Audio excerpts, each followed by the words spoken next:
Rain poured down heavily over the busy streets of a bustling African city. Esther, a young woman with long dark hair, ran as fast as she could, trying not to get her sandals wet. Suddenly, she saw a shiny wallet fall from a tall man's pocket. She picked it up and shouted, "Excuse me, you dropped this." The man turned around. He was very tall, wearing a sharp suit, and his shoes gleamed on the wet cobblestone street. "Thank you for being honest," he said with a kind smile. "Not many people would do what you just did." Esther felt nervous but proud. She had no idea that this small act of honesty would change her life forever. The man introduced himself as Mr. Grayson, a billionaire who owns several companies across Africa. He looked at Esther carefully and said, "I want to show you something tomorrow. Are you willing to come?" Esther's heart raced. She had never imagined that a billionaire would notice her. She nodded and went home, not knowing that her life was about to change in ways she could never imagine.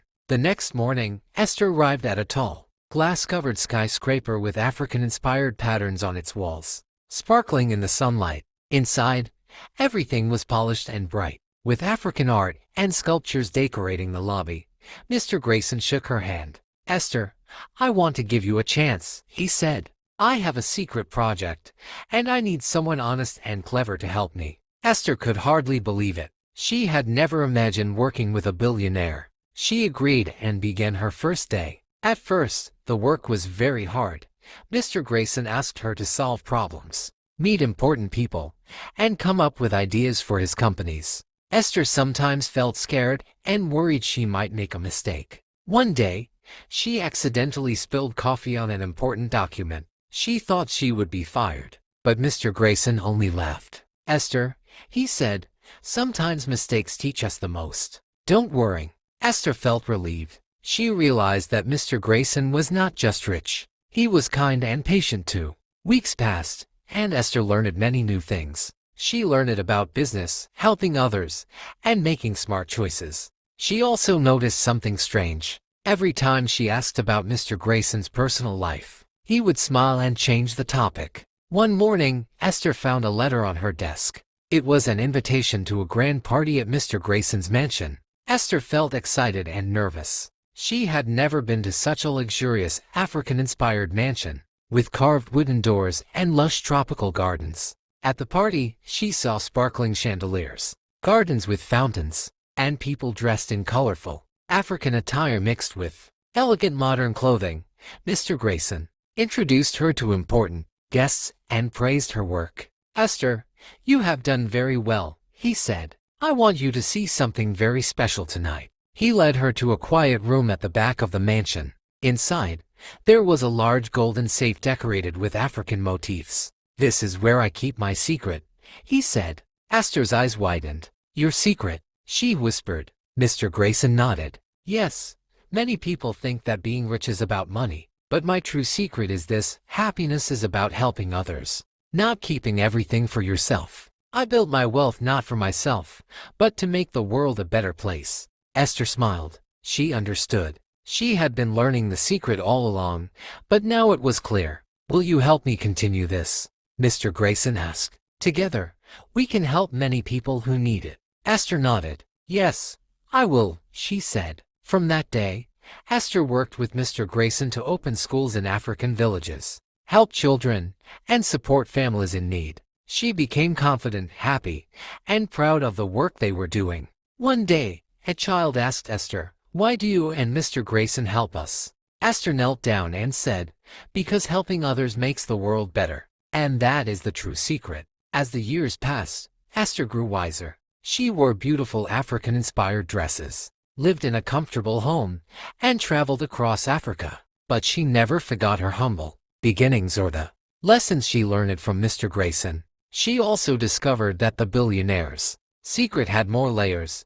Mr. Grayson shared with her that sometimes helping people meant giving them chances to learn, sometimes giving them guidance, and sometimes simply showing them kindness when they least expected it. One afternoon, Esther found a young girl crying in a rural street. Her family had lost everything, and she was hungry. Esther gently held her hand. "Don't worry," she said. "I will help you."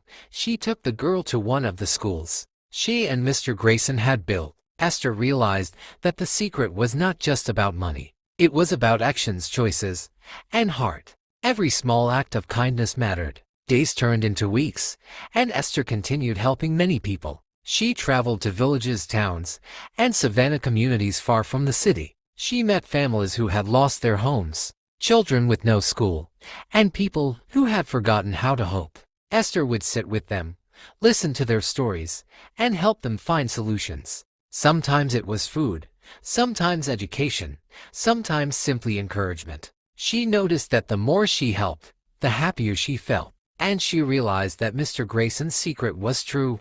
Happiness grows when shared. One evening, after returning from a distant village, Esther found Mr. Grayson waiting in the garden. "Esther," he said, "you have learned quickly. But there is one more thing you must know about my secret." Esther tilted her head. "What is it?" she asked. Mr. Grayson smiled. "A true secret is not just about helping others. It is about knowing when to give, when to guide, and when to step back and let people grow on their own. You must learn patience, wisdom, and courage." Esther nodded. She understood. Years passed, and Esther's work became known across the city and countryside. Children went to schools she helped build. Families had homes, food, and hope. People called her the kind woman with a golden heart. One day, Mr. Grayson handed her a small golden key. "This key is for you," he said. "It opens a place where we keep ideas to help the world. You are now part of this secret. Guard it wisely." Esther held the key carefully. She felt her heart fill with joy. She had learned that secrets were not always about hiding things. Sometimes, they were about sharing goodness in the right way. Even as Esther grew older, she never forgot the rainy evening when she returned the wallet. That small act of honesty had started her journey. Esther knew the true treasure was not gold, cars, or houses. The true treasure was kindness, honesty, courage, and helping others. And so, Esther and Mr. Grayson continued their work, quietly making Africa a better place. People remembered them not because of wealth, but because of their hearts full of kindness. Esther lived happily, not just rich, but wise, generous, and full of joy, forever keeping the billionaire's hidden secret.